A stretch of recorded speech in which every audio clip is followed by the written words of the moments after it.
In this podcast, we are in conversation with Professor Daniel Corsten, and we are exploring the operational challenges around the quick delivery commerce proposition for grocery retail. Hey, look, we have come across in our travels this world of quick commerce in grocery, or grocery on demand, God, as they say, helped by, enabled by platforms such as, third-party ones, Deliveroo, DoorDash, Instacart, and I think you've also worked with one called Everly, but also retailers like Tesco are doing their own version of it called Whoosh, and I'm sure we've seen other versions of that around the world from Loblaws and others. And it's a really interesting area, not least because it really puts a fine point on what's been close to our heart, which is when you're picking from the shelf, on-shelf availability suddenly becomes really, really interesting and something that you want to get right. So we've had these platforms join our meetings, I think because of this, because they're looking to work and collaborate with retailers who own the shelves and often doing the picking to make sure that the products are actually there, because there's a world of pain when the products aren't there, especially with the quick commerce proposition. And so really wanted to set up this conversation with you, Daniel, just to share and to hear from you your reflections, if you like, about what we've been hearing in our meetings over the last 12, 18 months, what some of the sort of implications are for retailers, but also for the platforms, and where some of the sort of ideas for improvement might lie. Yes, absolutely. Look, before we start, before we start talking about quick commerce, let's just first clearly define what we mean and what we don't mean. So, when we are looking at quick commerce in this context of the seminar that we had, we're looking at quick commerce that is working by picking in stores and delivering from stores. This is very important because there's versions of quick commerce that pick from dark stores, stores that do not allow customers to enter. These are mini fulfillment center warehouses. That's something we don't look into that. They have different economics. Well, we also don't look at these warehouse-based picking. It's very important that we know what we're not looking at. The second thing that we're also not looking at, and it's important because everything gets mixed up. When we talk about quick commerce, we talk about on-demand commerce, which means that I order and it gets immediately delivered. Now, immediately means this is different to the original form of online ordering where, Colin, you and I, we would order basically the weekend shopping on a Saturday and we want to have it delivered on Wednesday evening. And we would be booking a slot and we'd have lots of time to wait. We would be planning ahead. We'd be making our provisions, and then a few boxes would arrive. We'd have made sure that somebody is there or whatever it is. Why is this important?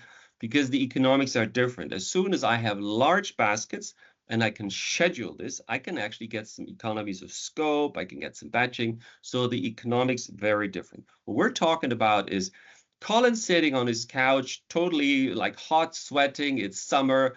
And all of a sudden he realizes that although there were 5 bottles of beer in the fridge, now they're all gone and he wonders why, but he needs new stuff and he also needs a bag of crisps.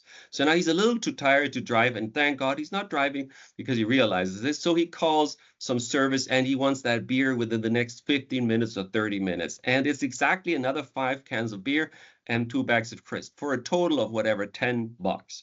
So that's not a very expensive purchase. And the problem is the person who will bring this will not be able to do another job at the same time. He'll drive to you, he'll drop the stuff, and he'll come back. So there's no way you can achieve any economics of scale in this. And this is why this is interesting, because since every ride is specific for one order, and these orders can be small, the economics of this business model are terrible. And that's why they've gone a little bit under scrutiny. Over the last couple of 2 years, 3 years, there's been a frenzy of mergers and acquisitions in this space because, they realized that a lot of them weren't viable because, the economics don't add up. They're making losses, and the venture capitalists were willing to pay, but only to a degree. And so they gobbled each other up, hoping that there would be 1 or 2 or 3 eventually left over that would then turn a profit. And this is sort of the interesting point. So this is just very important that we understand this. Now let's get to the point that is actually the most interesting point. Yeah, is it viable, yes or no? Well, yeah, and I guess one distinction is who does the picking, right? Well, there's actually something more. So it has something to do with the picking, but let me go one step back here. So essentially the question is it viable? And if yes, when? And this is now interesting because you see, first of all, is there are places already where it is viable, but these are not the places where you and I live. These are like very, very low manual labor cost places because the problem is the cost of labor. It is also to some degree the cost of the product because a lot of these platforms don't have the same volume discounts as a Tesco or Walmart have. They pay a lot more from the branded suppliers where they purchase the crisps and the beer. So there's a disadvantage on the purchasing side, and there's a massive disadvantage on the manual labor cost side. Why is that the case? Because you see, the breakthrough and the revolution of supermarkets was that actually the whole job of picking was outsourced to you and me. We would go to the supermarket and pick ourselves. We were warehouse workers. And more than that, we would actually deliver home. So we were warehouse workers and we were logistics service providers. And that was why these supermarkets are so cheap. The problem with the quick commerce is now all this additional cost of picking has to be borne by a picker who wants to be paid in cash, right? So in other words, you have two additional costs that you have to account for. One is the picking, one is the delivery cost. And let me say two more sentences. Retailers and platforms have found, at least partially, a way to roll over some of the delivery costs because there's delivery fees, there's minimum order fees, all of that, and they cover the delivery. But what is nobody covering, at least not clearly, is the cost of picking. And this is what the data shows that, the cost of, what you and I do for free. Can you imagine? Like, we're warehouse workers, part-time warehouse workers. If you roll this over, you realize that for an ordinary, job of, let's say, 20 items, we easily spend 20 to 30 minutes in the supermarket picking, running around from A to B and finding the stuff. And this cost is one of these costs that make quick commerce loss-making. Well, and then we had an academic, Santiago, illustrate that. It was from his Harvard Business Review paper. He sort of articulated just this, where is this cost being picked up? And I think he was a bit disgruntled that, he was busy doing all his work while people who, like me, sitting there with 5 beers and 2 packs of crisps, were being subsidized by him, or, the prices were a bit higher because of me.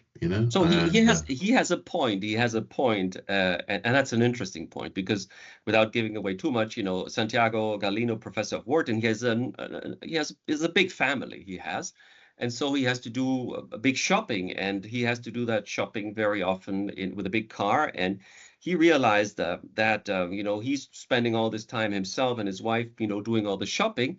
And he realizes that he's actually paying the same amount as others who are just like you, waiting at home for the stuff to arrive. And he basically asks, is there some sort of why do the people who actually do the warehousing work by picking and delivering their own orders pay or subsidize some of the people that are actually at home and getting the stuff delivered? That's sort of his question. He wonders, and shouldn't there be some incentive for doing one or the other? And so that was sort of one of the questions that we had.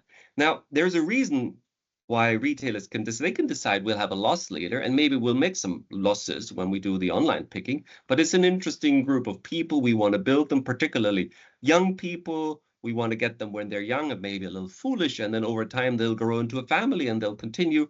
But then their purchases and their baskets may be bigger, and then finally we'll make some money. So that's sort of some of these and there's some really deep work that was done, by the way, by the other attendees, West Monroe, who looked at all these data, quite the time of picking.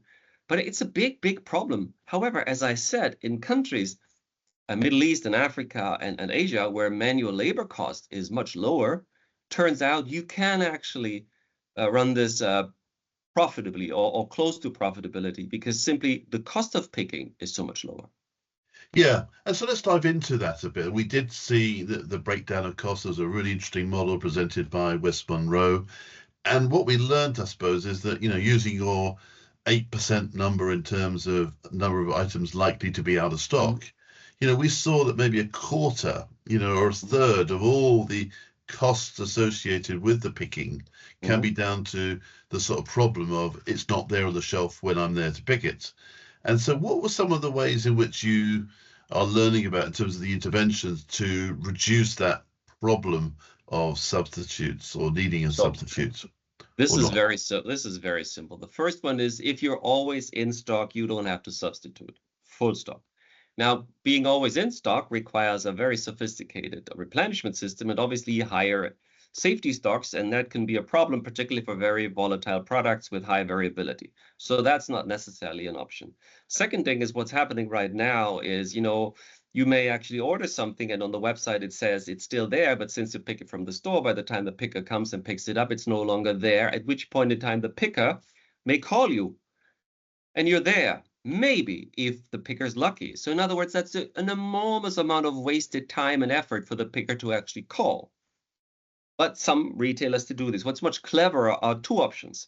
One is that you actually tell the customer if that product that you think, if that product that you want, if that's not available, which one would you like to have? And they can actually pre-register substitute items. But very few people take the time to actually take that and write that down. You maybe want to do that if you have a child that's very allergic and you really don't want to get the non-vegan variety because your child will have a massive allergy. So we actually worked on a very interesting other alternative where we actually have an algorithm that predicts based on your previous purchases, what is your personalized substitution recommendation.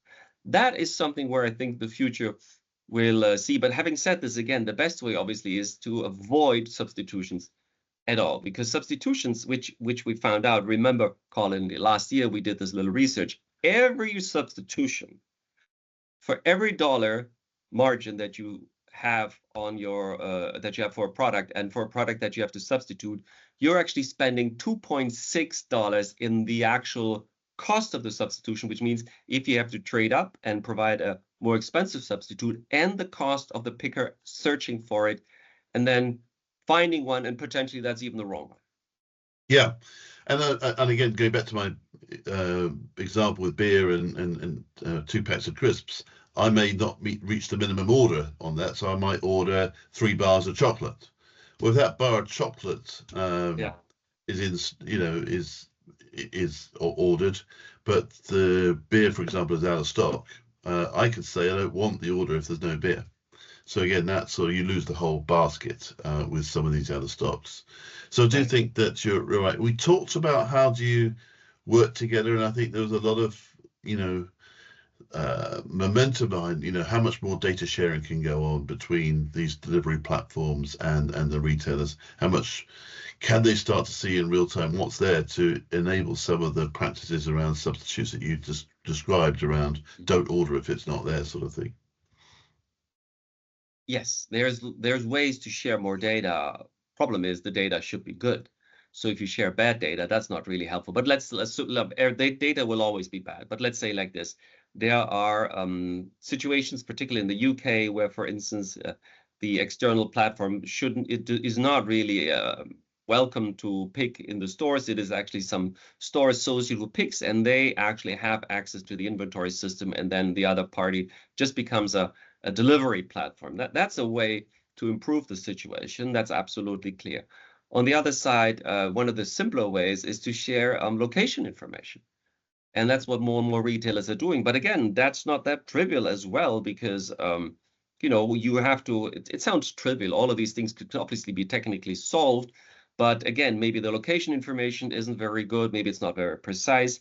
So there's some very obvious solutions, and I think more and more retailers are working on getting them onto the road. And again, I'm quite hopeful that some of these problems have been solved. I'm a little bit less hopeful on the fact that we can solve on-shelf availability, but that's good news for us because it means that we can continue with this working group.